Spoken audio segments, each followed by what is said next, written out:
Okay, this is my second video. The other one didn't come out well. But anyway, I'm just going to show you guys how I do crochet one-handed. It's between my legs. They're holding it like I do with my knitting needles. And as you can see, it's a long hook. So that makes it to where I can do it.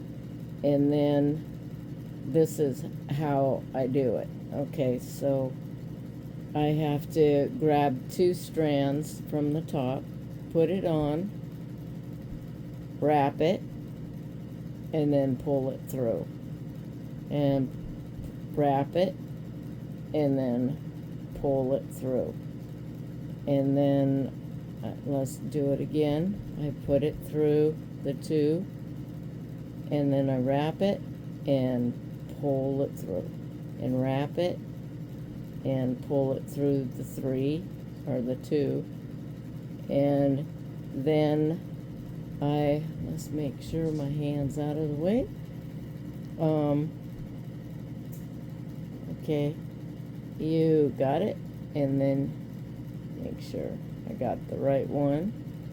Put it on the hook, and then you wrap it and you pull it through, and then you wrap it and you pull it through, and you do this over and over again.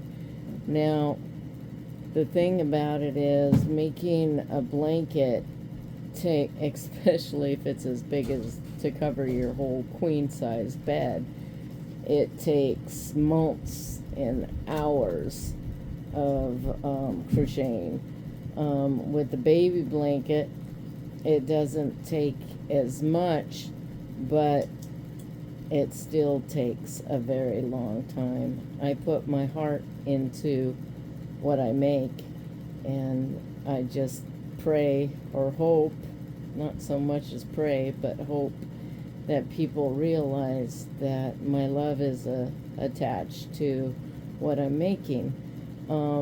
This baby blanket I'm making for my great niece that was born a couple of weeks ago, and so I'm just trying to get it done for her, and hopefully they like it. I don't think they liked the last blanket I made, because it was big stitch, and I put a regular blanket sewed to the one side, so Rosa's, my great niece, her fingers wouldn't get caught in the yarn, and then I knitted the other side, and I just don't think it came out too good.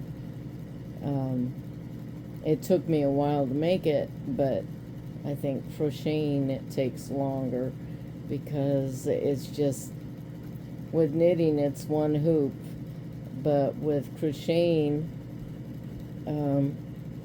it just, you just keep going and keep going and keep going, and hopefully you get it done. If I only do it a couple hours a day, I'd get like a couple rows done, and I think each row is a half an inch, so it just takes forever. And then you have to just hopefully wish and pray that the pattern looks good and that they like it.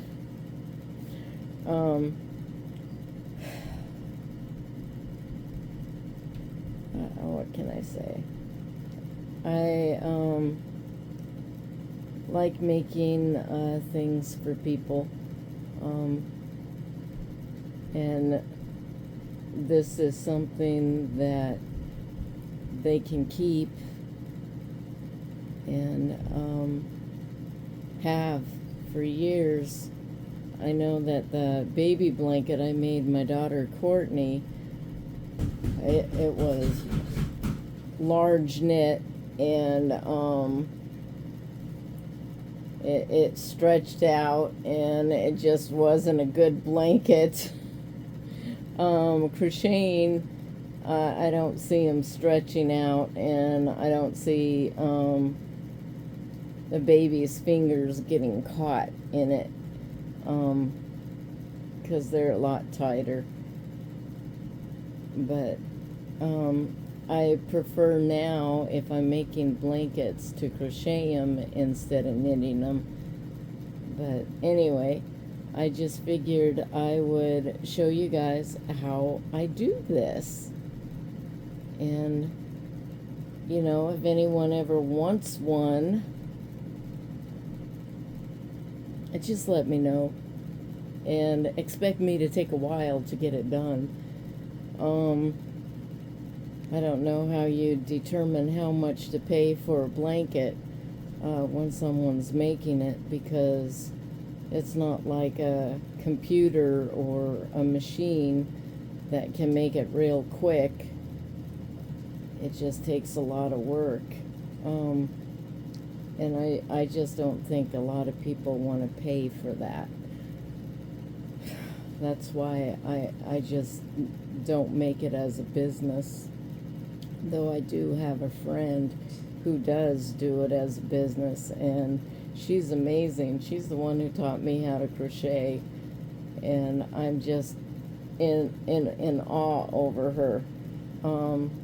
She makes hats, she makes gloves, she makes scarves, and she just whips them out. She even makes big giant comforters, and they're just beautiful.